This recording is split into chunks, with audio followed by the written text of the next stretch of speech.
মানে যদি এমন হতো যে বেনামাজির জানাজা হয় না, আমার মনে হয় নামাজের সংখ্যা বাড়তো। যদি এমন হতো বেনামাজির সাথে কেউ মেয়ে বিয়ে দিবে না, ছেলে বিয়ে দিবে না, আমার মনে হয় নামাজি বাড়তো।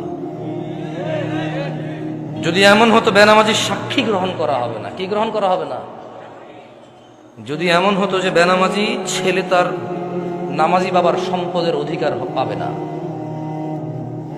তাইলে মনে হয় নামাজি বাড়তো। এগুলো আমি বলিনি, এগুলো মুহাম্মদ সাল্লাল্লাহু আলাইহি সাল্লাম বলছে। বেনামাজি বেওয়ারিশ থাকে, কারো ওয়ারাসাত পায় না। বেনামাজি কি পায় না?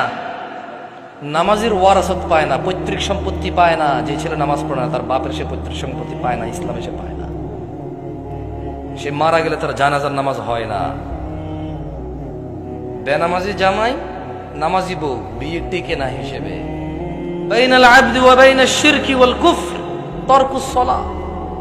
বান্দা শিরিক আর কুফরের মধ্যে পার্থক্য হচ্ছে নামাজ ত্যাগ করা। তো বেনামাজি নামাজি যদি বউ জামাই হয়, টিকবে না তো, থাকবে না এই সংসার। খুব সিম্পল লজিক। আপনি যেদিন হাদিসকে এভাবে দেখবেন, ওই দিন আপনি মানুষ হতে পারবেন। আদারওয়াইজ ওয়াজ শুনতে পারবেন, জুমায় যেতে পারবেন, খুতবা শুনতে পারবেন, কিচ্ছু হবে না।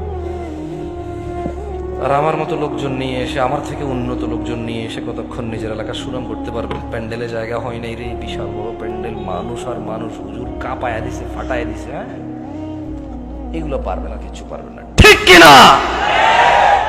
এই ঠিক কিনা? যতবার কমো ততবার ঠিক করবেন আপনারা, অভ্যাস হয়ে গেছে। কি ঠিক, এটা তো আমি কিছু বলি না, এমনি ঠিক লাগছে। মানে আপনি মনে করতেছেন যে আমি আপনার ঠিক বা ঠিকের উপরে ডিপেন্ড করে এখানে কথা বলবো? জীবনও না। তাহলে আমাকে আওয়ামী লীগ করতে হবে অথবা বিএনপি করতে হবে, নেতা যা করছে তা, বুঝলেন না? যদি আমি ইসলাম করি, তাহলে তো নেতা যা বলে গেছে তা ঠিক না। তো হলো মুহাম্মদ সাল্লাল্লাহু